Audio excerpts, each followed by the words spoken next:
Então, hoje nós estamos no nosso 8º encontro, já é 1/3 do curso, né?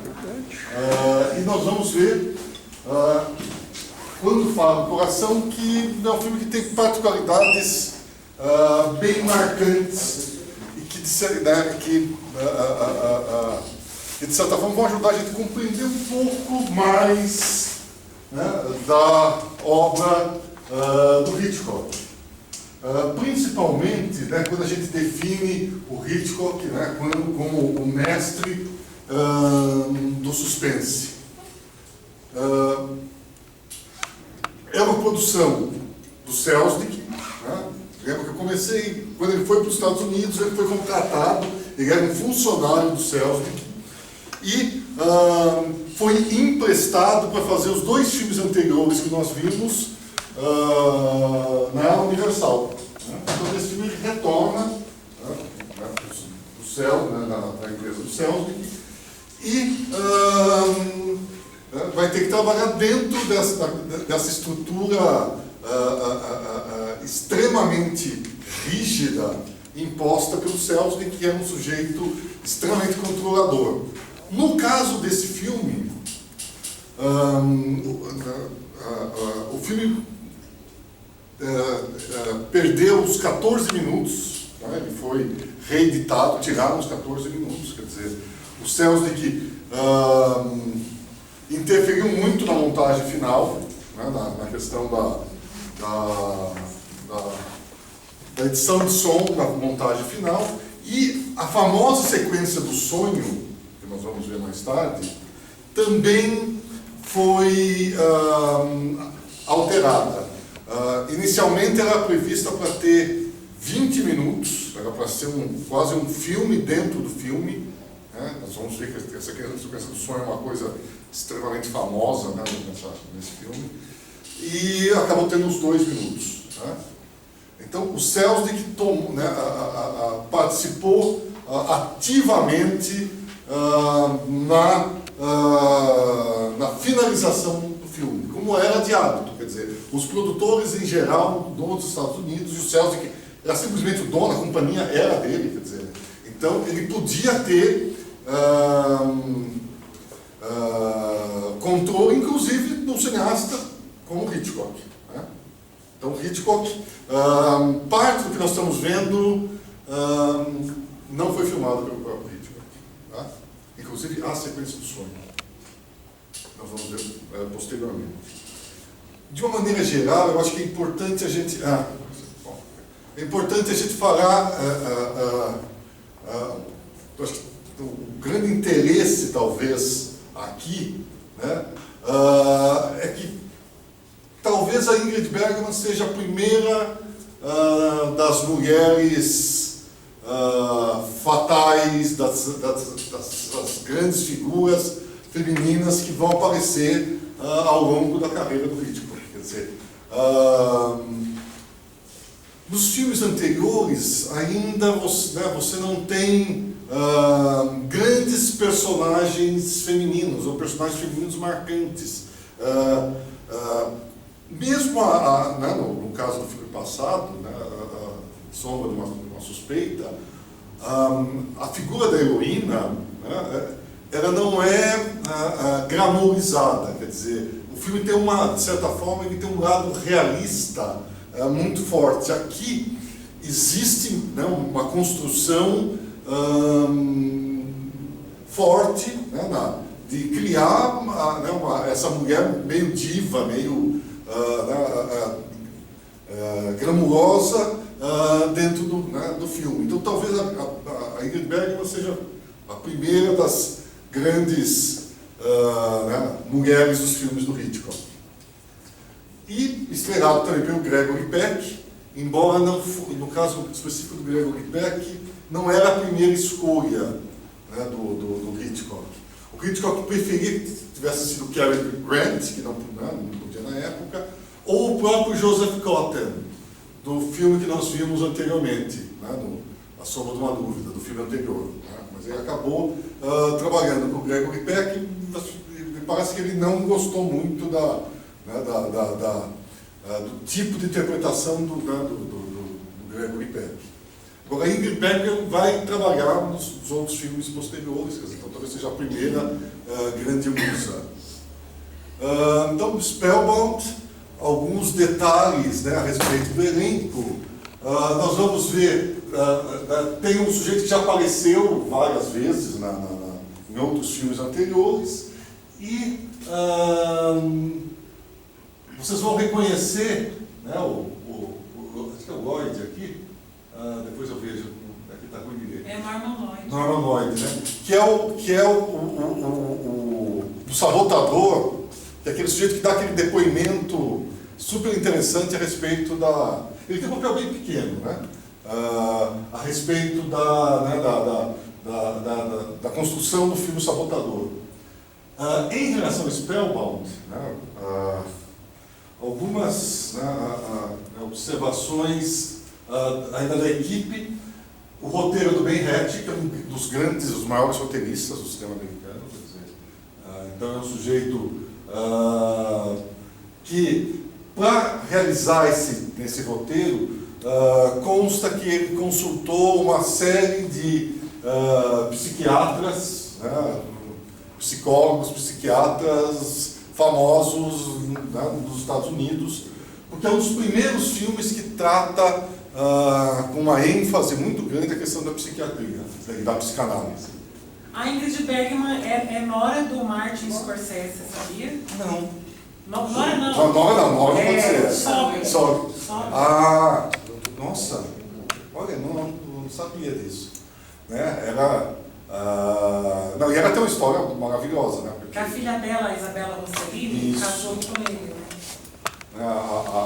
A Isabella Rossellini é filha de um casamento que foi muito conturbado, quer dizer, conturbado porque era algo totalmente impensado na época, porque ela se envolveu com o Roberto Rossellini, né?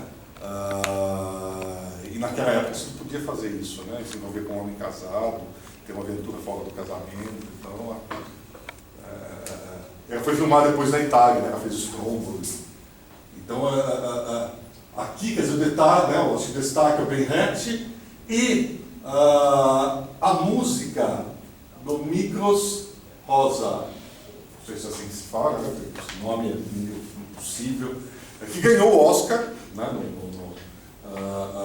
no ano, e é uma música muito marcante até, né? Mas mesmo assim, essa questão da música já indica um pouco da dificuldade de trabalhar com o Selznick, porque o Miklos Rosa detestou trabalhar com o Selznick, porque em determinado momento ele tinha feito uma música para uma determinada cena do filme, o Selznick não gostou da música do Rosa e pegou uma música de um outro compositor, né? E jogou lá, quer dizer, ele acabou brigando com os dois compositores, porque nenhum deles concordou com isso, ou não gostou disso, né? Mas talvez por questões contratuais eles não tinham como reclamar. É um filme, né, marcante pela questão, né, que eu comentei da psiquiatria, né, que vai tratar e vai citar o Freud, né, da psicanálise, a psiquiatria, o Freud, que é um dos grandes, né, feitos intelectuais da passagem do século XIX para o século XX, quer dizer, um dos marcos da inteligência humana, e que, de certa forma, representa muito a maneira como Hitchcock trabalha o suspense. Né? Por exemplo, quer dizer, aqui nós vamos ver que o filme tem um elemento visual que é muito importante, que é a questão das portas. Né? Na época do Griffith, que eu comentei com vocês na primeira aula, né, o D.W. Griffith, um dos primeiros grandes cineastas, ele trabalhava a questão do suspense, né, através de uma construção física, de um dispositivo físico. Você tinha o bandido que tentava entrar numa sala, né, onde estava a mocinha em defesa, e ela estava protegida pela porta. Então ele alternava entre o mocinho que tentava chegar para salvar a mocinha, né, salvar a heroína, e o bandido tentando entrar na sala em que a moça estava. Então, normalmente os filmes do Griffith, você vai ver que tem uma porta, a primeira porta, e quando o bandido consegue romper a primeira porta, a moça foge e entra numa outra sala e fecha uma segunda porta. Né? E aí o bandido passa a tentar derrubar a segunda porta. Quer dizer, então, esse suspense ele é criado através dessa intermediação do meio físico como portas. No caso do Hitchcock, o suspense se dá muito mais através da psicologia do personagem, através das nuances psicológicas que estão ocorrendo na cabeça dos personagens. Quer dizer, você tem essa relação, isso já aparece nos outros filmes, né? E vai continuar aparecendo, e aqui é muito claro, porque o tempo todo está falando da questão da psicanálise. Quer dizer, o filme trata disso diretamente. Os psicanalistas, né, os psiquiatras, correspondem, né, à figura dos detetives. Então, de certa forma, o psicanalista, ele é um detetive, né, porque ele tenta descobrir uma trama que passa na cabeça do paciente. Então, é mais ou menos essa maneira que ele vai construir, né, a narrativa desse filme, né, e que, no decorrer da carreira dele, a gente vai estar sempre percebendo que ele está flertando com esse universo, às vezes mais popular, nem necessariamente mais denso, da psicanálise. Quer dizer, então, temos, se eu ver que esse filme parece uma série de termos típicos, né, da psicanálise, e o próprio suspense, né, na maior parte das vezes, está num trabalho investigativo feito pela psiquiatria. Então, é uma história de detetive em que o detetive é o psiquiatra. E isso é um dos primeiros filmes que isso é feito, né, claramente. Né? Outro dado interessante é a questão do surrealismo. Na primeira aula também eu comentei com vocês que o Hitchcock teve uma formação em Belas Artes. Né? Então, de certa forma, ele estava antenado com movimentos estéticos, modernistas, que surgiram, né, principalmente na Europa, na passagem do século XIX para o século XX.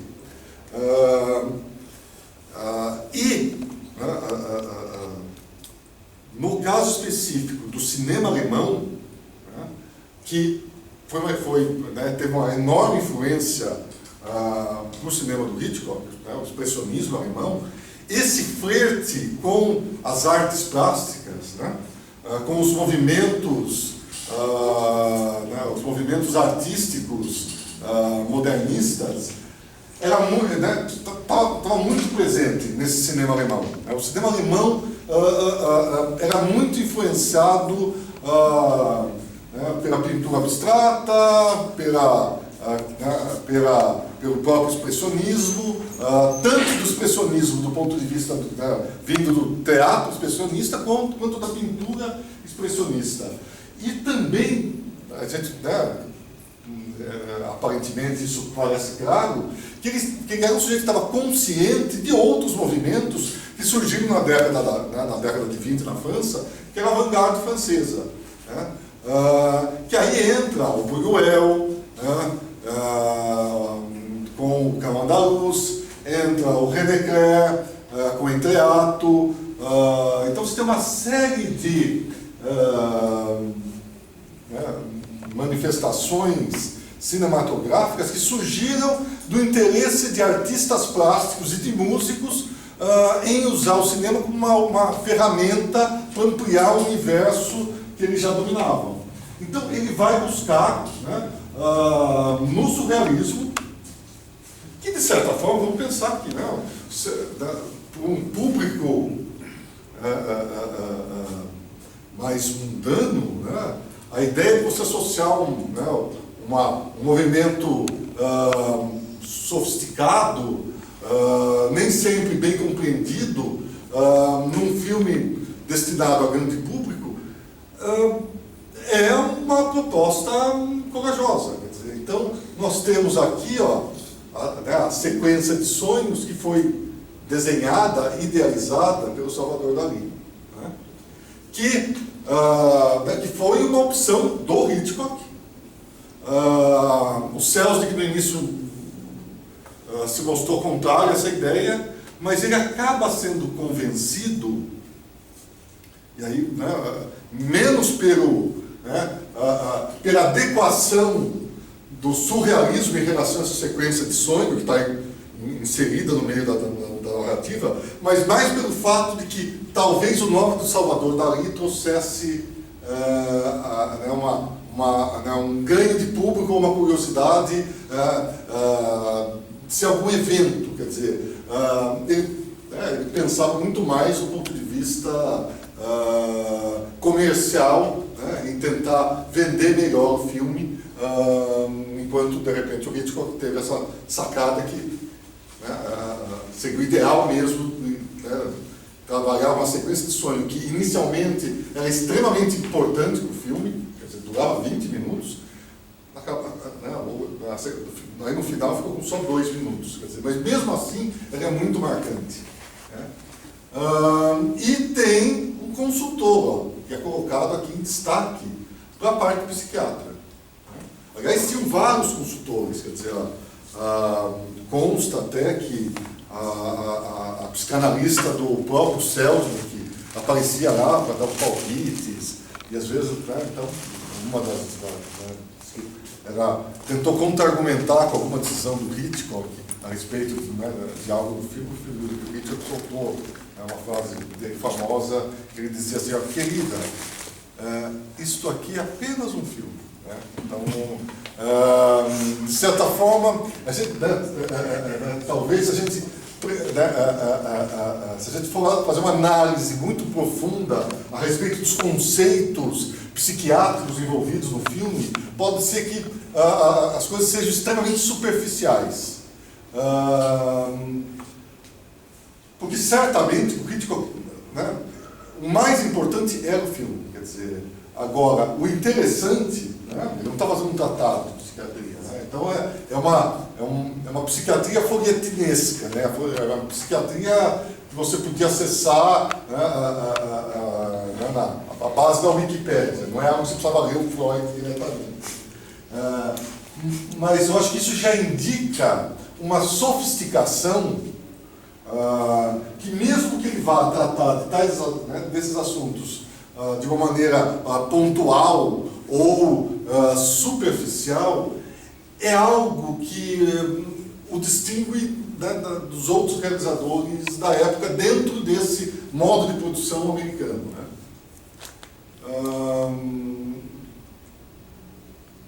A questão da sexualidade, né, que está presente em todo o filme. Inicialmente, o filme deveria ter uma introdução que ele mostrava mais ou menos como funcionava o tratamento psiquiátrico. Porque vamos pensar que nesse filme de 45, né, acho que Freud é 1895, 1905, mais ou menos, a época que ele escreve, mais ou menos. Então, era algo relativamente novo a psicanálise, né? E esse tratamento mais científico da psique humana. Então, o filme era para ter uma introdução, né, meio mostrando como funcionava esse processo, e isso foi cortado, isso não tem, né? E tem uma introdução menor, curtinha, mostrando um pouco do trabalho da Bergman, que é a personagem principal, que é, né, uma psicanalista de um determinado instituto. Esse personagem da Bergman, para quem viu o filme passado, quando a Soma de uma Suspeita, lendo um pouco, imagina aquela menininha de óculos, que ficava lendo o tempo todo, extremamente cerebral, imagina que ela crescesse. É um pouco o personagem da Bergman. Quer dizer, e tem uma questão interessante a respeito do gênero, da mulher, porque a mulher que tenta, ela é a única mulher no meio de um monte de outros cientistas, psicanalistas, e ela tenta meio se impor, de certa forma, em determinados momentos dá essa impressão que ela é constantemente assediada, e ela parece estar ter um distanciamento daquilo que se espera, do arquétipo do gênero feminino, que é algo mais ligado às emoções, à empatia. Então, no primeiro momento, ela parece um tanto quanto frígida, um pouco incapaz, nunca sentiu amor. O sujeito, você tem um colega que meio está em cima dela e fala: olha, para você compreender o gênero humano, você precisa experimentar o que é um pouco ser humano, Que essa é uma das questões que vão estar envolvidas na trajetória deste personagem, que é o personagem principal. Então, além da questão, no início do filme, você vai perceber que tem uma introdução dessa questão da psicanálise, e você tem essa figura dessa primeira paciente que tem um dado sexual muito explícito, quer dizer, que vai refletir no caráter glacial, gélido, da figura da Ingrid Bergman. Então, essa questão da sexualidade está presente o tempo todo durante o filme. Isso, de certa forma, meio quebrado no momento que ela encontra o Gregory Peck. Presta atenção, que vai ficar muito... a maneira como ele trabalha o jogo de olhar entre os dois. E como ela vai receber um tratamento fotográfico diferente, especial. Não é uma fotografia realista, quer dizer, ela parece que brilha, Então, essa mulher que é extremamente racional, que está cercada por homens desse universo, que ela é meio uma estranha no ninho ali, de repente sente algo que não pode ser colocado dentro da racionalidade, que é o amor à primeira vista. Quer dizer, é muito rápido, eles batem o olho e já surge um clima. Então, presta atenção como isso é feito. E aí nós vamos ser apresentados a uma série de eventos que vão acontecer ao longo do filme, que são surtos em que o Gregory Peck sofre ao longo do filme.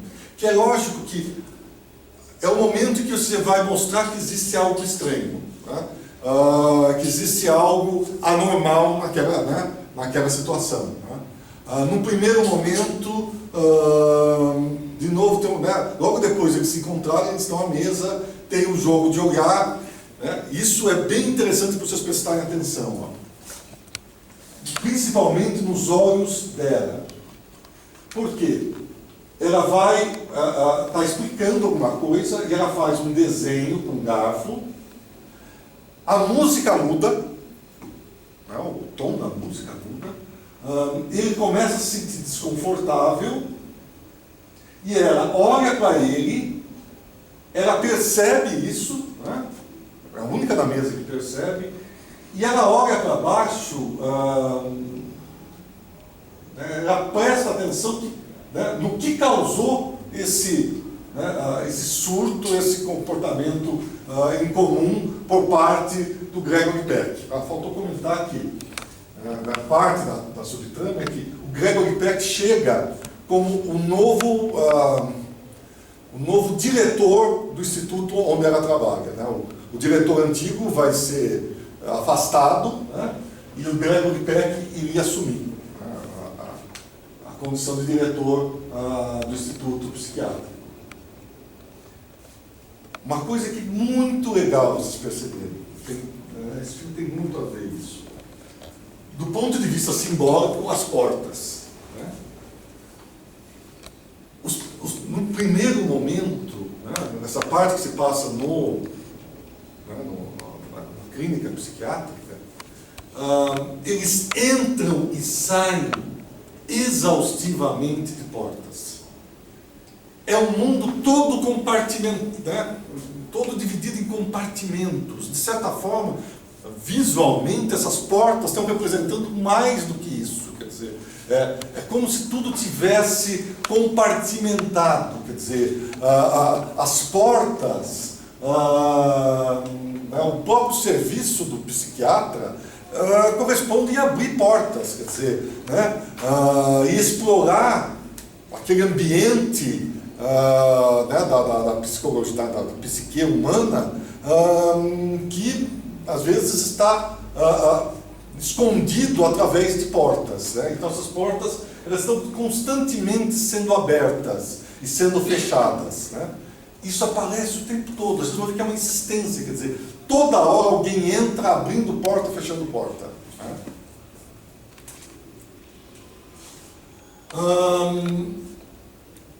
E aí, né, uma coisa, né, no momento em que ela não consegue dormir à noite, né,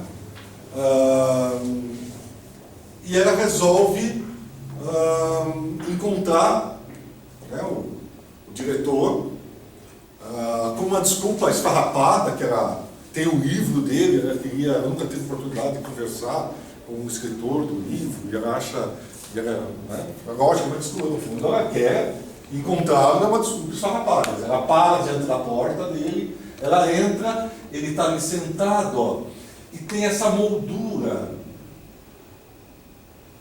separando os dois ambientes. Quer dizer, ela está no ambiente, ele está no outro ambiente.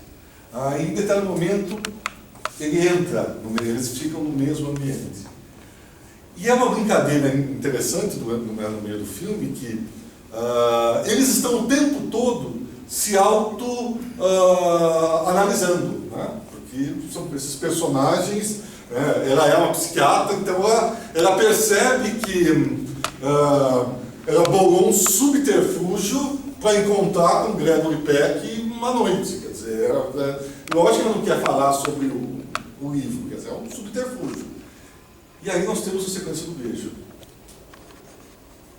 De novo, o Hitchcock usa algo que é muito característico, essa câmera que aproxima, né? Você chega muito próximo.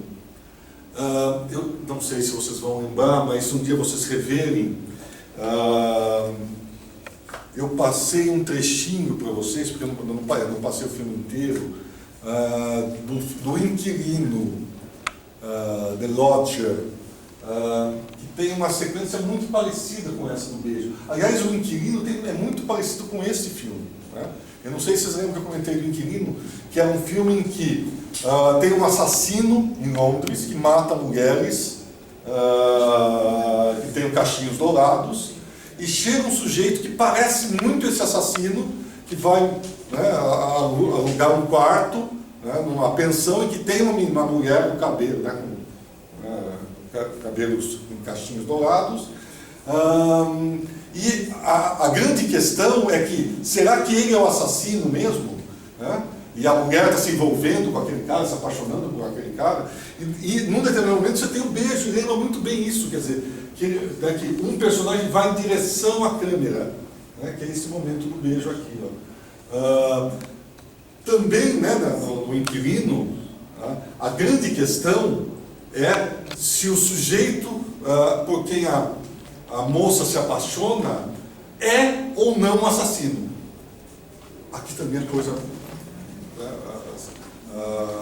vai corresponder, vai ter a mesma base, né?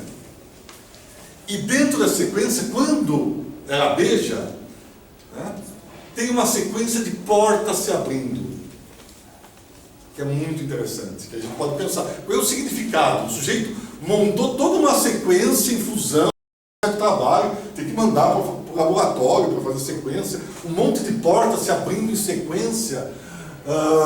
Aqui está ruim de ver porque mas, né, é uma sequência bem marcante. Então ela beija, aquele beijo apaixonado, e ela viu o sujeito uma vez só, saiu, passeou um pouquinho, e as portas se abrem. Né? A gente pode, né, de novo, reforçando essa ideia da porta né, ligada, né, à psicologia, né, às frustrações, aos medos, às inseguranças. Né? O contato deles ali, né, então existe um vínculo entre os dois, a partir daquele momento, que vai durar o resto do filme. Né? É que eu esqueci de botar o texto, e aqui está um pouco difícil de ver, porque é um detalhe. Ó. Enquanto eles se beijam, ele tem um outro surto. Mas o que é isso aí, ó, Roberto? É o peignoir. Aqui está a cabeça dela, esse é o peignoir. Isso daqui são riscos, né, do peignoir. Né? Então, ela vai... Opa, deixa eu voltar aqui. É esse peignoir aqui, está vendo? Esse detalhezinho aqui.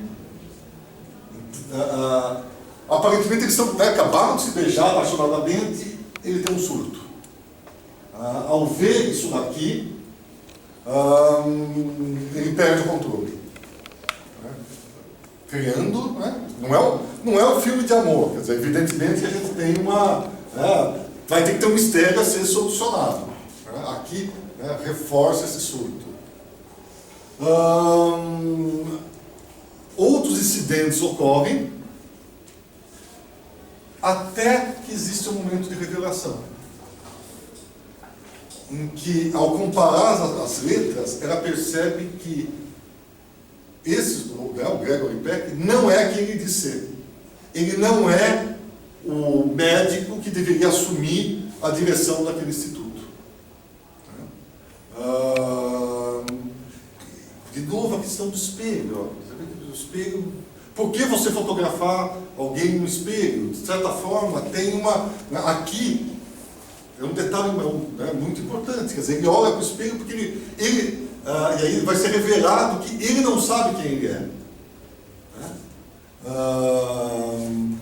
Em determinado momento, ela vai pegar um livro, né, que aqui está aparecendo, que ela leva para o Gregory Peck assinar, e do lado do livro já aparece um outro livro escrito Amnésia. Né? Então, ó, ele é um sujeito que tem amnésia. Ele assume a identidade, ele não sabe quem ele é, né? Mas ele assume essa identidade, né? Não sabe bem porquê, depois vai ter um longo percurso meio obscuro, né? Eles vão ter que, né, resolver isso. E aqui você tem um ponto de partida para a trama. Quer dizer, se ele assumiu, onde é que está o cara que deveria, né, ter chegado? O que aconteceu com o real médico? Quem é ele? Ele não sabe quem é ele, né? Então, ela vai ter que assumir esse papel de detetive e tentar descobrir o mistério que existe por trás da figura do Gregory Peck. Lógico que depois, né, as pessoas descobrem que ele é um falso médico, quer dizer, que ele não é quem ele diz ser, e a polícia chega para investigar, porque o real médico está desaparecido, né, e ele vai criando suspense. Quer dizer, aqui, por exemplo, em determinado momento, que é uma construção interessante, que ele cria suspense a partir do que o Gregory Peck foge, e deixa uma carta que ele dá o endereço dele, onde ele vai ficar. Né? E ele põe a carta por baixo da porta. E aí chega a polícia com os demais psicólogos, ela vê, né, a carta, e a questão é se alguém vai perceber que tem uma carta no chão, porque a carta conta com o paradeiro dele, aí ele provavelmente vai ser preso. Então, o filme, você tem momentos em que parece que a história vai desandar, né, que o destino do personagem, os personagens, né, estão por um fio. Então, ele usa isso para criar suspense. Num determinado momento que ela vai ter que decidir o que fazer, quer dizer, e o filme, no caso do Hitchcock é extremamente didático, vocês vão perceber, ele está lidando num tema que não é do conhecimento geral, que é coisa da psiquiatria, então está sempre explicando os termos, está sempre, né, sendo didático, e ele também é didático em apresentar as motivações das personagens. Porque em determinado momento, quer dizer, ela sabe que o sujeito, né, ela se apaixonou por aquele sujeito, mas ela não sabe direito quem ele é, quer dizer, né, se ele é perigoso ou não. E um dos colegas dela fala, olha, um sujeito que deve estar com esse problema, com essa amnésia, certamente vai acabar se matando, ele vai acabar se suicidando. Né? E aí, ela toma a decisão. Escutando as notícias do rádio, um relógio. Né? Vamos pensar, quando a gente olha para um determinado filme, existem coisas que podem acontecer por acaso e tem coisas que são construídas. Quer dizer, esse plano é construído. Você tem um relógio, um rádio e ela aqui ao fundo, andando, e ela vai fazer as malas. Quer dizer, o relógio reforça o sentimento de urgência. Né? E o rádio vai dando notícias que esse sujeito impostor está sendo procurado, ninguém sabe, né, o que aconteceu com o médico, né, o real médico, pode ser que ele esteja morto. E ela ama, né, se apaixonou pelo cara e mais. Né, tem esses dois lados, tem o lado domédica também. Ela sabe que ele, nesse desespero, né, pode acabar se matando. Então ela resolve ir atrás dele. Vai para um hotel, né? E dentro do hotel ela vai ser apresentada. Né? Acontecem duas coisas interessantes nesse hotel. Ela vai ser assediada, né? Por um sujeito que fica meio à espreita, e ela vai ser defendida, né? Ela vai ser salva pelo detetive do hotel. E esse detetive do hotel tem um texto interessante que ele se compara a um psiquiatra. Que, de certa forma, é o que vai, né, corresponder ao resto do filme. Quer dizer, o detetive é um psiquiatra. Né? E isso, em vários... Né, se a gente olha, por exemplo, o Columbo, uma série mais antiga, o próprio House. Quer dizer, o House, né, o médico, ele é totalmente calcado na figura do Sherlock Holmes. Né? Então, aqui, essa ideia, né, do detetive psiquiatra, né? Enquanto um detetive lida com a série de eventos e de provas e de evidências que ele vai coletando, o psiquiatra faz isso na cabeça do seu paciente. Logo no início, quando ela entra no hotel, o Hitchcock vai aparecer aqui fumando e segurando, acho que um violoncelo, um violino, saindo do elevador. Então, a participação especial do Hitchcock. Então, se prestarem atenção. E aí começa o tratamento. Então, ela vai atrás desse, né, do Gregory Peck e começa a tratá-lo. Então, tem uma coisa, ela está apaixonada, tem algo, né, do amor, da paixão, mas tem a função da médica também. Esses dois lados estão misturados. Ele é, às vezes, paciente, às vezes amante, quer dizer, né, as coisas, né, esse universo está todo misturado aqui. E aí inicia essa investigação psiquiátrica. Ela tenta refazer os passos dele para tentar descobrir, preencher as lacunas que o Gregory Peck não tem. Quer dizer, porque o Gregory Peck não conseguia preencher sozinho. Então ela vai repassando, tentando refazer os passos do Gregory Peck. E aí, de novo, nós vamos acabar onde? Adivinhem, numa estação de trem. Que é uma constante, nos filmes do Hitchcock. Então, de novo, o trem aqui. Aqui aparece a questão da paranoia. Ele, ao tentar comprar as passagens do trem, ele lembra de algo que aconteceu com ele, passa mal, um policial oferece ajuda, mas você fica sempre nessa questão: será que ele vai reconhecer ou não? Será que ele vai ser preso? Que é algo que está sempre presente em vários filmes do Hitchcock, essa questão do sujeito que está tentando provar sua inocência. E nesse caso, ele não sabe se ele é inocente ou não. Ele diz: olha, eu não sei, provavelmente eu matei o médico. Ele não sabe, ele não lembra. Então, ele ocasionalmente ele tromba com alguns elementos que podem encerrar a jornada do herói. E dentro do trem, mais uma vez, ele tem um surto olhando as linhas.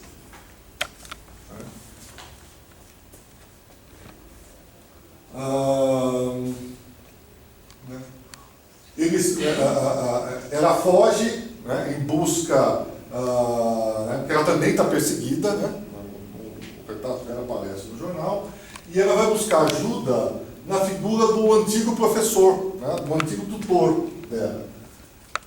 E de novo, eles chegam na casa do tutor, e o que eles encontram? 2 policiais. Mais uma vez o suspense: será que eles vão ser reconhecidos e presos, ou vão passar incólumes? Então, também ele reforça isso. E aí eles vão encontrar esse antigo professor, e mais uma vez, eles mentem inicialmente o professor, dizendo que eles se casaram. Quando eles entram no quarto de hóspedes, ele tem um outro surto, olhando a cama com as linhas paralelas. Durante a noite, enquanto ela dorme, ele entra no banheiro e, olhando branco, mais uma vez ele tem um surto. E aí é um surto mais grave. Eu esqueci, mas eu devia ter trazido. Lembra muito o Iluminado. Eu não sei se vocês, quem viu o Iluminado, tem um determinado momento no Iluminado que o menininho, a mãe está dormindo, o menininho começa a falar red run, que é murder ao contrário, pega uma faca e começa em direção à mãe. Red run. Aproxima perto da mãe, ele pega um batom e vai escrever na porta. Então você fica: será que ela vai fazer alguma coisa? Aqui é a mesma coisa. Ele chega, pega uma navalha, chega no quarto onde a Bergman está dormindo, fica ao lado dela com a navalha, pensando: e aí, o que será que vai acontecer? Porque nós vamos saber, ele talvez ele não tenha controle a respeito do que ele faz. A gente não sabe se ele é um assassino perigoso mesmo. E passa pela Bergman e desce as escadas com a navalha. Ao descer as escadas com a navalha, ele encontra o professor. Devia estar aqui, mas é uma cena muito bem feita, vocês vão ver aqui. E o professor lida com ele com uma cena, ele percebe que ele está no estado de transe, oferece um copo de leite. E aí uma coisa interessante, que nós vamos ver, pelo ponto de vista, visão subjetiva do Gregory Peck, ele tomando leite e o professor ao fundo. Você tem uma deformação aqui na imagem, em função do fundo do copo. Esse tipo de procedimento era muito comum no cinema da vanguarda francesa na década de 20. Na década de 20, vários cineastas usavam essa história de você, a possibilidade de você distorcer imagens, né? Trabalhavam com imagens distorcidas. Que a ideia era meio pesquisar, né, o potencial imagético do cinema. E uma das coisas, né, que se fazia na época era distorcer a imagem através de espelhos, através de lentes, né? Isso está presente. O que pode ser também mais uma evidência dessa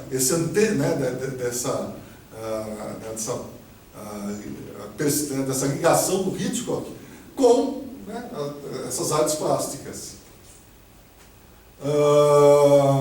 Ela termina acordando e de novo nós vamos ter um momento de suspense em que ela vê o professor deitadinho lá. A última imagem que nós vimos é o cara tomando leite, quer dizer, será que ele morreu ou não? Quer dizer, é lógico, né? Eu já adiantei a resposta, eu acho que ele não morreu. Né? Isso é o que menos importa. Aqui, de novo, tem uma coisa interessante para a gente for pensar pela chave da análise, né, da figura feminina nos filmes do Hitchcock. Quer dizer, ela é uma mulher que está exercendo um campo de pesquisa que não era muito comum, né? Então, uma mulher psiquiatra, uma doutora, uma cientista, e nesse momento ela é uma mulher meio apaixonada. Tem um diálogo entre ela e o tutor que reforça um pouco esse lado que ele fala: você perdeu o seu distanciamento, quer dizer, ele pode ser muito perigoso, né, o que você está fazendo não é certo, você está pensando como uma mulher e não como uma... Né, essa ideia de que as mulheres agem mais pelo coração do que pela razão.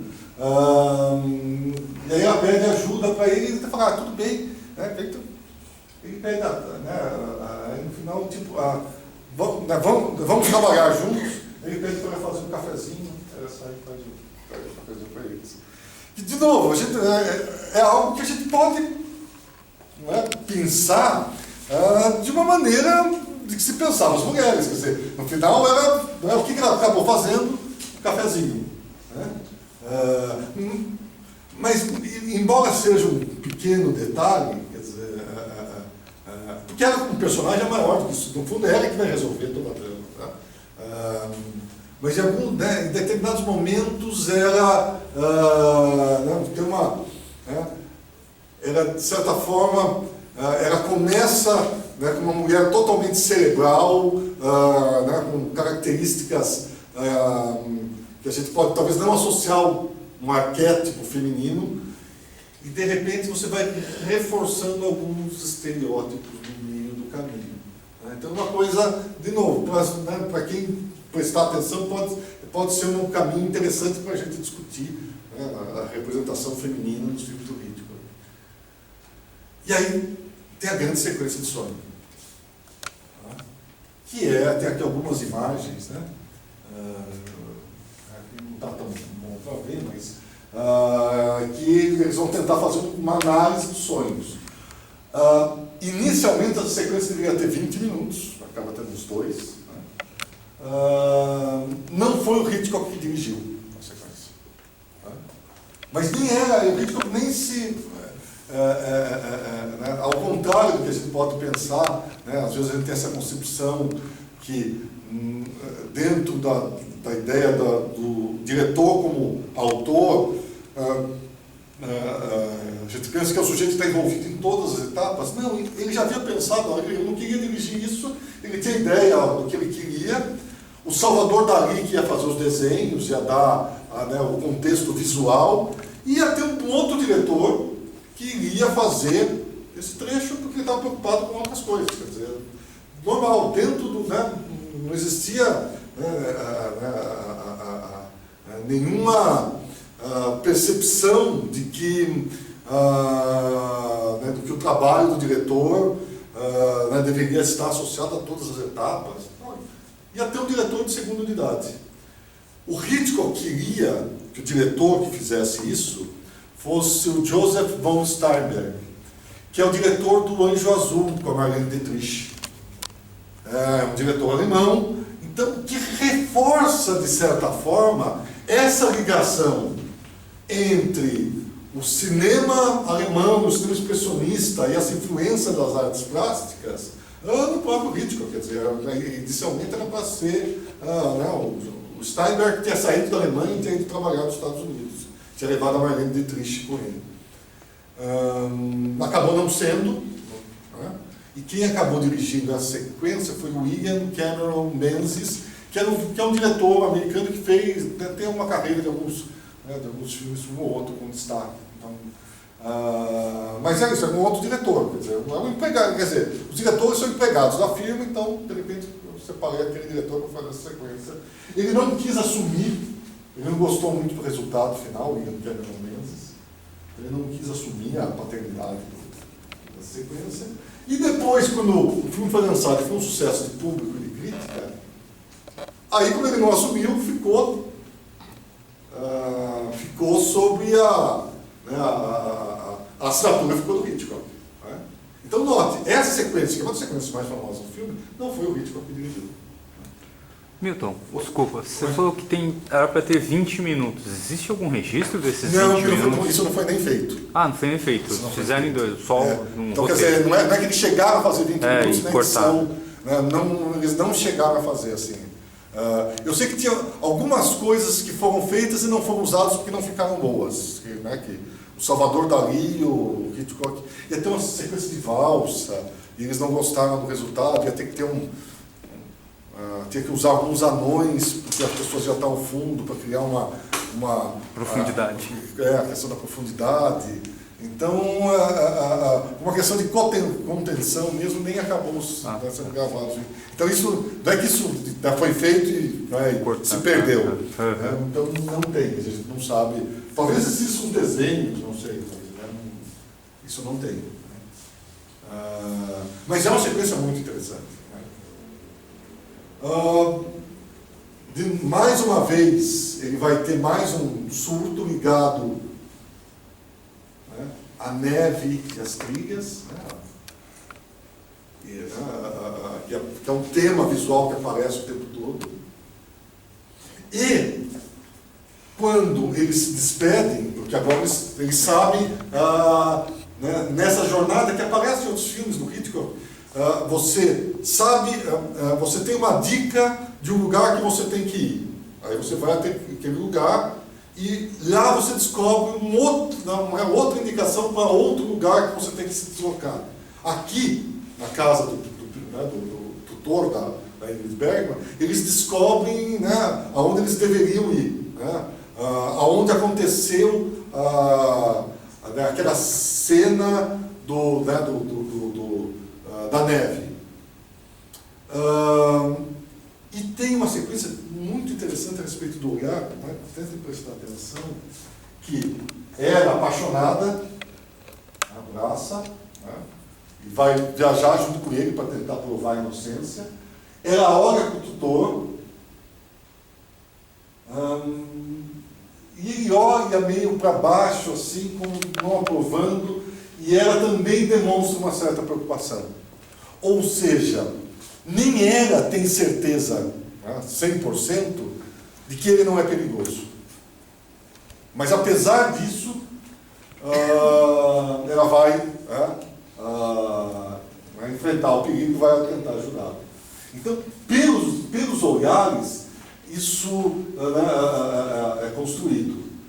Também no meio do trem, pego mais uma vez o trem, tem um novo surto. Queria repetir a imagem. Dele, enquanto ela está cortando a carne, e a questão da faca, que ele já usou em outras ocasiões. E aí, finalmente, eles vão para uma estação de esqui. O back projection. Vocês vão perceber que os dois atores, aí é muito na cara o back projection. Você tem plano geral, que aí foi filmado em loco, né, na locação, e o back projection quando estão os dois fingindo que estão esquiando. E é o momento que ela tenta despertar nele alguma lembrança. E aí vem a lembrança da infância. Eu não vou comentar muito, porque é muito legal esse momento. Mas é, então a lembrança da infância dele, que de certa forma é um trauma que o acompanha né, a vida toda. Quando eles estão próximos, então, de elucidar o mistério, e ele lembra o que aconteceu com o diretor, o médico sumido, tem uma revelação. E, na realidade, eles acham, finalmente eles descobrem que foi um acidente, ele não tem culpa. Mas aí chega a polícia e diz, não foi acidente, ele tem um tiro nas costas. Aí ele não pode mais ser... Aí ele tem uma... tudo aquilo que eles haviam descoberto fica invalidado. E tem uma sequência que é muito legal, nós já tivemos já construções semelhantes ao longo dos outros filmes, que é uma longa elipse em que ele mostra todo o tempo do julgamento, quer dizer, a prisão dele, o julgamento, ele é condenado em um minuto, quer dizer, através do rosto dela, quer dizer. Então é muito interessante essa... Você vai ver que uma sequência de imagens começa dela se despedindo, olhando para ele e ele terminando preso. 30 segundos ele mostra meses de julgamento, um tempo exíguo. E aí, ele preso ainda na volta, o local que ela trabalha, e tem a última porta. Finalmente ela vai conseguir descobrir o que está acontecendo. Ela vai abrir a última porta. E tem essa sequência com esse ponto de vista do real assassino, do revólver. E o detalhe é que preste atenção que para fazer essa cena, isto daqui é um revólver meio gigante e essa é uma mão gigante também. Então, não é a mão real, não é para isso ficar mais claro. Então aí, na última porta, ela consegue elucidar, descobrir qual era a verdade. E eles retornam à estação de trem. Vocês vão ver que essa figura, eu esqueci de mostrar, mas essa figura tem um déjà vu. Você tem uma série de acontecimentos aqui, esse sujeito pode estar vendo os dois de novo, e aí o filme termina. Muito bem. Vai ter documentário depois? Não, esse não tem. Esse é uma pena. E o filme é longuinho, 111 minutos, mas é uma pena, não tem. Deixa eu avisar o João lá. Mas achei já. O João tá rápido. Ligeiro. Mas é um filme bem interessante. Alguém tem alguma questão a perguntar antes da gente...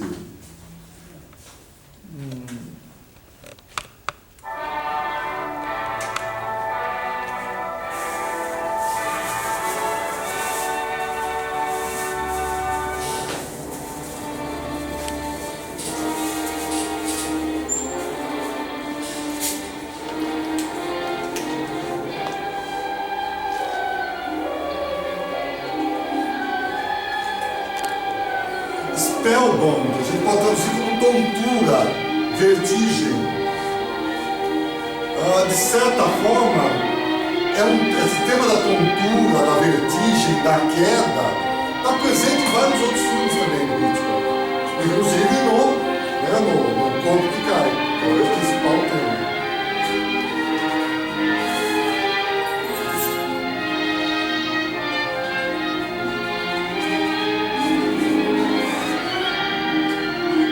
Esse Jack Cosgrove, também responsável pelos efeitos especiais, trabalhou em vários filmes do Hitchcock, inclusive no Rebecca.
please.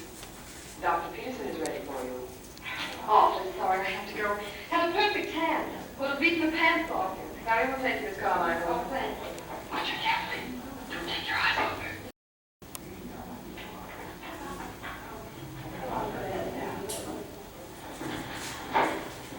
How are you today, Harry? Fine. You look a little brilliant. It's the light. I'm worried about you, dear. I'll be all right. Must we dash in Dr. Peterson's office? Can't we go sit somewhere in private and talk? Just you and I. Love it. If I had time. Weren't you?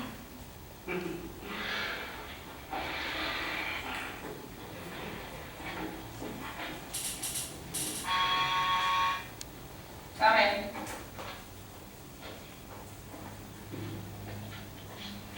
You ruined a very interesting card game, Dr. Peterson. You may go now, Harry. I'll be outside. I hope you feel better today, Mary. Well, I don't. You will. I think this whole thing is ridiculous. What whole thing, Mary? Psychoanalysis.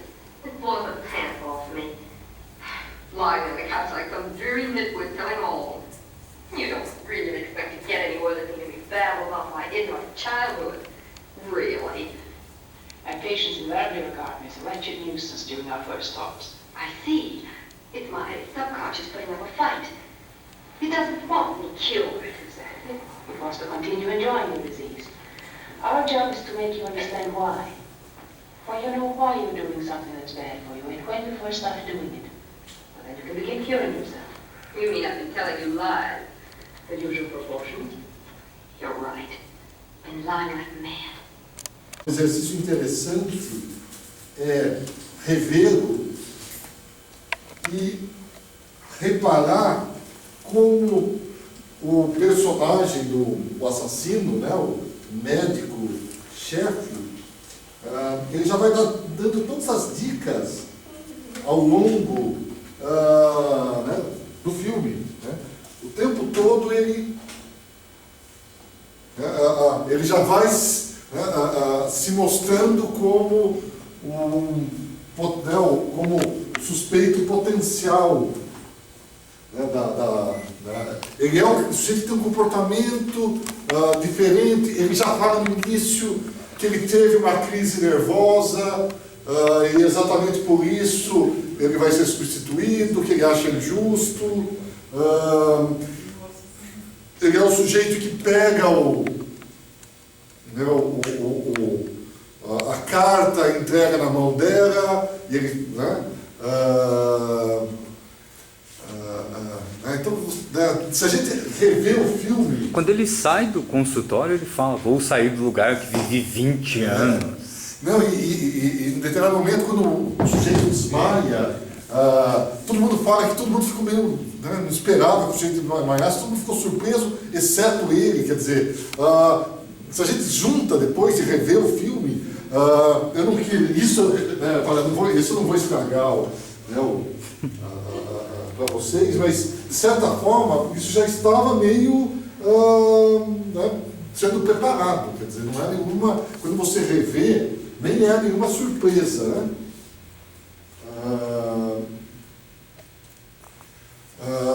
Outra, eu acho que essa questão da sexualidade dela, quer dizer, é um filme que a mulher é a protagonista, quer dizer, ele vai meio, ele não toma as atitudes, quer dizer, ele está totalmente à mercê dela, quer dizer, tem um lado interessante que às vezes ela é a mulher racional, a cientista, e no decorrer do filme ela vai adquirindo arquétipos mais femininos, de seguir mais o coração do que a razão, e ela se transforma, quer dizer, ela é a grande personagem do filme, quer dizer, e de novo, quer dizer, isso tem que ficar muito claro no momento em que o tutor, que é um sujeito que aparentemente muito esperto, que tem, o cara que toda hora, usa da autoridade intelectual, ele sai e quem tem que resolver é ela, não é o tutor. Né? É ela que vai ter a percepção de que quem realmente é o assassino. E basta um deslize, né? Para que ela perceba. E o detalhe do sonho fica bem interessante agora, à medida que ela conta, né? Que de repente, dois daqueles personagens que aparecem no sonho correspondem aos dois únicos pacientes que são trabalhados no início do filme. Né? Um sujeito que tem fixação por facas, né? E a mulher que beija todos os homens, né? no manicômio. Então, tudo se fecha, aquela roda que parece o revólver mostrado de frente, né? Tudo encaixa perfeitamente. Né?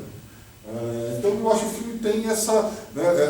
ele é didático, né? As coisas são sempre explicadas, quer dizer, ele fala algo a respeito da amnésia, eles explicam um pouco que é amnésia, ele fala sobre algum outro conceito, eles dão uma breve ilustração, né? Ele se preocupa o tempo todo em estabelecer uma compreensão clara para o espectador. Então, ele vai ter mudanças de humor, ele vai tratar no meio do processo, né, da análise, ele vai ser grosso com ela, mas ela avisa, ela está sabendo. Né? Nós sabemos que ele não está agindo de maneira agressiva, quer dizer, né? Isso tem a ver com a condição do tratamento. E embora ele seja extremamente didático, extremamente claro, ele vai buscar uma série de referências que são sofisticadas. Quer dizer, a questão do Freud, da psiquiatria, do processo investigativo, que mesmo que a psiquiatria seja abordada de repente de uma maneira menos profunda, mas ela está lá, ela está sendo usada. Quer dizer, a gente tem que pensar que em 1945, quer dizer, era uma ciência que estava ainda tomando forma, tomando corpo, em termos de relevância. E a questão da influência do surrealismo, a influência embora seja um momento muito curto, né, um momento breve, são 2 minutos, se a gente pegar todas as cenas, são 2 minutos. Né, mas ele encaixa perfeitamente. Quer dizer, então, tudo aquilo que a gente, de certa forma, imagina, pensa, quando a gente ouve falar de Freud, né, você imagina um divã, um sujeito deitado, divã, né, só faltou entrar no complexo de Édipo, que talvez até tenha, né, se a gente pensar na relação dela com o tutor, tem uma coisa, mas todos os termos aparecem nesse filme, quer dizer, ele dá uma... Isso vai estar presente na obra dele de uma maneira ou de outra, quer dizer, os personagens eles têm motivações psicológicas,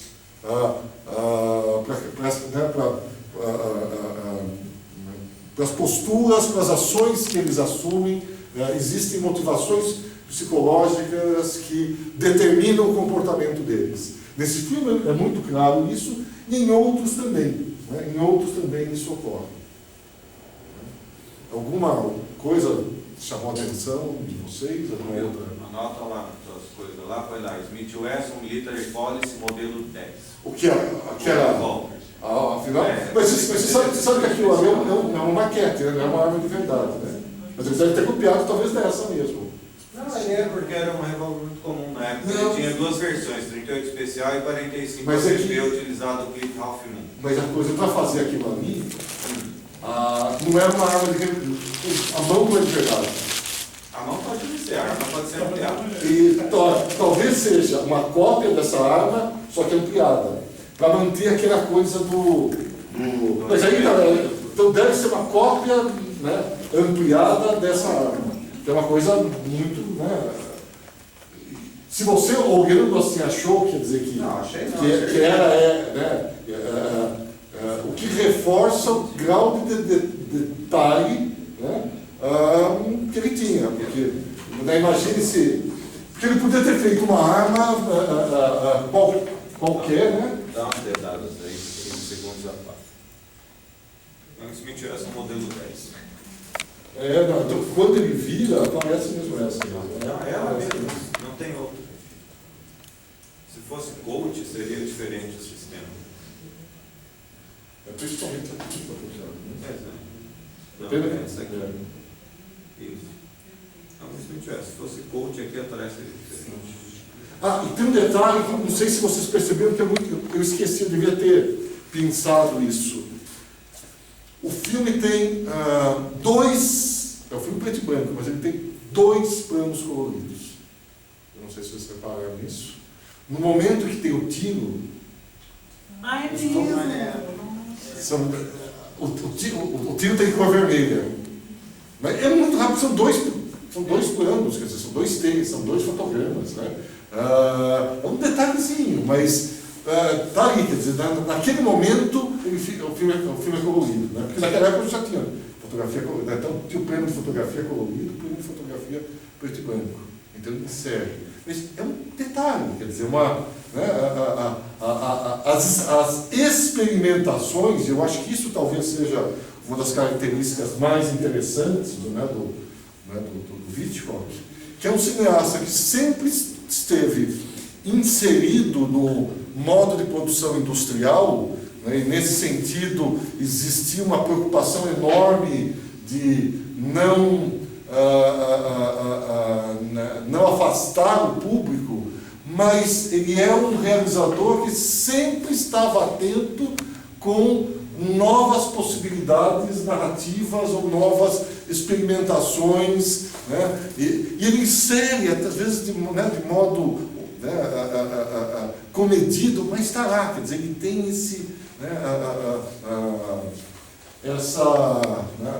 essa vontade em trabalhar.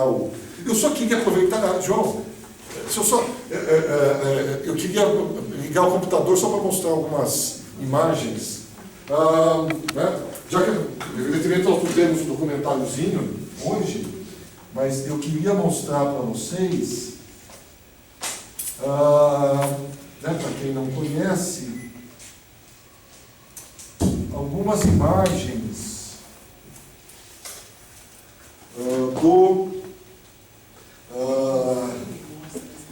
do Salvador Dalí,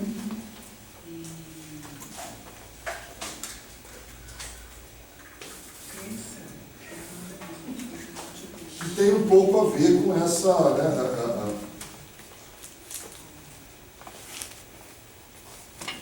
curtinho, só para...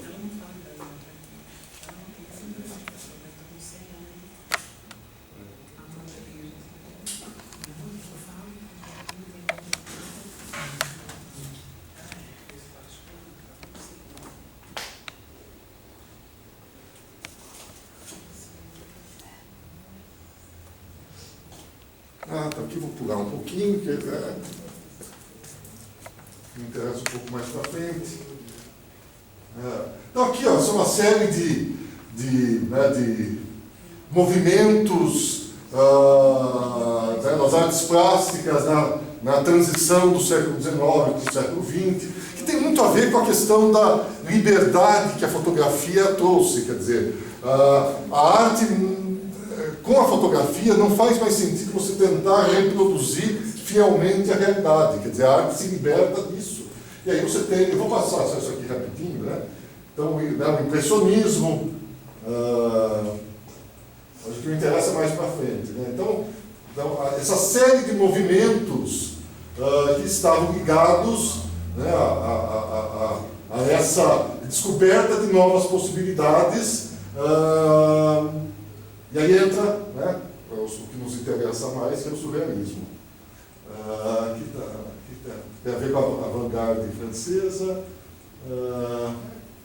a questão do Salvador Dalí, É isso que me interessa. Né? Então, algumas imagens. Essa imagem, se vocês assistirem um filme chamado A Cela, A cela? isso, Com a Jennifer, a cantora. cantora, Lopes? Jennifer Lopes. Isso. O diretor é Singh, alguma coisa assim. Isso. Então, não me lembro o nome dele. Mas o início do filme é bem interessante, porque fala um pouco dos sonhos, né? Porque Ela é uma analista história... também. Oi? Ela é uma analista. Ela é uma analista também. Só que eles têm um sistema especial em que a analista entra na mente do paciente. É uma máquina que consegue... Isso, ela fica suspensa junto com o paciente, ela entra na cabeça dele. Não, E a primeira cena é ela entrando na cabeça do paciente que está aí. E é esse deserto. É esse que deserto. É o quadro do Dalí. É. Né? Visualmente, uma música muito interessante. Sim. Visualmente e musicalmente, o filme não é tudo...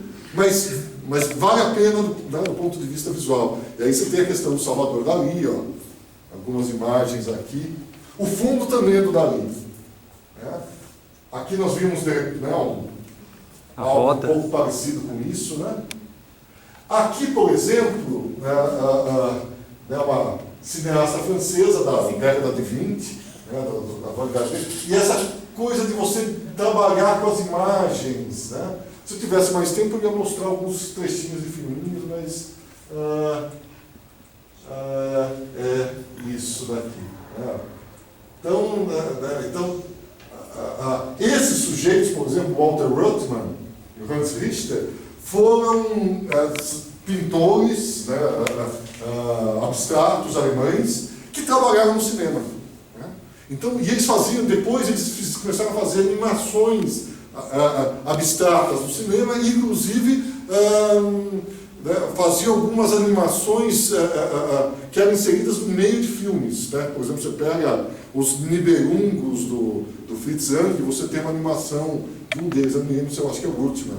O Ruttmann até tem um filme bem interessante, que é Berlim, Sinfonia de uma Metrópole, que durante a década de 20, de certa forma, virou uma febre mundial. Berlim, Sinfonia de uma Metrópole é um documentário que mostra mostra o que seria um dia em Berlim. Então começa de manhã, mostrando a cidade começar a despertar, né, e mostra o que acontece na hora do almoço, o que acontece à noite. Existe até o São Paulo Sinfonia de uma Cidade, também mais ou menos na mesma época. Né? Então, virou uma certa moda montar sinfonias da cidade que eram representações, né, um clima meio experimental, meio documentário do que, de quais eram os eventos que aconteciam numa cidade, numa grande cidade. Então, isto daqui é só para chamar um pouco a atenção desse lado que eu acho profundamente interessante para a gente pensar, que é a ligação, né, do Hitchcock com as belas artes. Quer dizer, ele não era, né, um sujeito que pensava única e exclusivamente em cinema. Quer dizer, teatro, música, ele estava profundamente antenado com todas, né, com diversas possibilidades de produção artística. Alguma outra observação? Só uma coisa que ela no começo do filme ela usa, não lembro o nome da personagem principal, ela usa jaleco. Quando ele aparece como Edwards, ela não usa mais. A partir dali pra frente ela não usa, que assim, como se ela já, a partir do momento que ela viu ele, ela deixou o profissionalismo, porque o jaleco, em quase todas as cenas ela tá com o jaleco, que é antes dele. Depois dele, a questão do óculos também. Porque, por exemplo, é uma questão de análise. Você pode, de repente, ver quais são os momentos que ela está usando óculos. No óculos ela tem no início ela usa óculos, depois que ela vai ficando com ele, ela deixa de usar. E ela tem um momento que ela fala, olha, agora eu nunca pensei nisso, mas vou começar a usar roupas mais femininas. O cabelo vive desarrumado depois, ela vai arrumando. E no começo... o lado, aquilo que na época se consideravam virtudes ou características ou arquétipos femininos, começam a se tornar mais evidentes. Mas no final, quando é o momento de confrontar com o outro, ela põe o óculos e senta lá, professoralmente ela desmonta, e mais, porque ela sabe que ele não vai, né? Ela entra lá e sabe que ele não vai atirar, quer dizer, ela conhece muito bem o interior chefe, daquele sujeito. O diretor, né? Então, que é uma... Mas bem, isso é bem... Até me chamou muita atenção a montagem em relação ao próprio Orson Welles. O Hitchcock, por trabalhar para uma empresa, por um grande estúdio, como se fosse um contratado, não era ele também que cuidava da montagem. Não. Era da empresa. E dá para ver que tem uma grande diferença entre as montagens do Orson Welles e dele, né? O dele é mais limpo, assim, não sei se é essa palavra. O que acontece é que ele tem a vantagem, né, de dominar tão bem a linguagem, que ele já entregava um produto mais ou menos montado, no sentido que não existiam muitas possibilidades, né? Porque o padrão era, você filmava tudo, então você tinha muito material, e desse muito material cabia ao montador escolher o trecho que ele ia usar. Ele não, quer dizer, ele já entregava. Entendi. Então, ou você usava ou você não usava aquilo. Não dava, você não tinha material a mais para você brincar, né? Entendi. Então, né, de certa essa forma, diferença estava aí também, tem essa, né, na forma de fazer.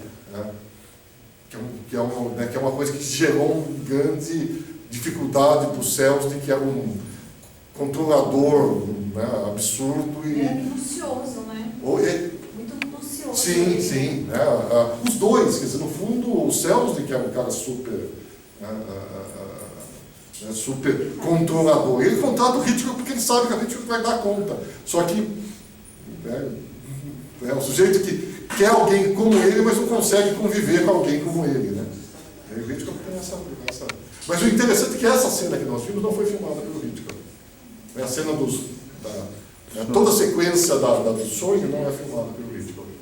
Foi pensada, foi discutida, ele discutiu com o Salvador Dalí, mas o ato de fazer, de estar no set, dirigir, né, botar a câmera, não foi feito por ele. Ótimo. Ficou muito bonito. Que cena. Acho que na próxima semana, eu nem lembro o que nós vamos Festim. Bom, esse é outro maravilhoso. Talvez para o festim, eu não sei ainda como eu vou fazer isso, mas eu acho que eu vou pedir para vocês fazerem uma pesquisa durante o filme. Que o Festim Diabólico é o filme que ele tenta fazer num único plano, sequência, sem cortes. Então, o que eu vou pedir a vocês, é tentar mostrar, à medida que eu mostro o filme, para vocês tentarem identificar os trechos que tem corte e anotar e depois para a gente bater. Porque eu tenho uma teoria a respeito disso, eu queria ver se bate, tá? Vai ter documentário? Eu acho que talvez tenha. Talvez tenha, né? Porque é daquela coleção muito boa. Que coleção? Não é...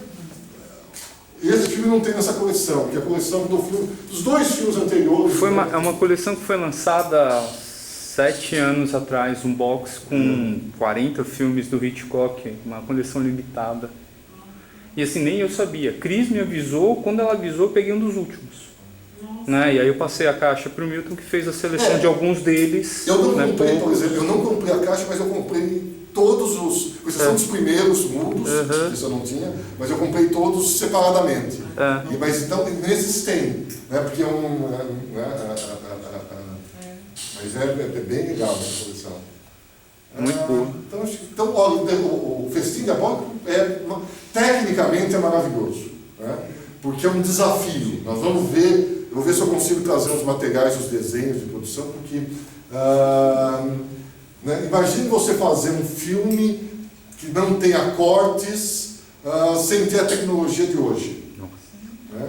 Na época, a câmera só conseguia filmar 13 minutos. Mais que 13 minutos você tem que cortar. E aí, como é que você faz? Como é que você filma?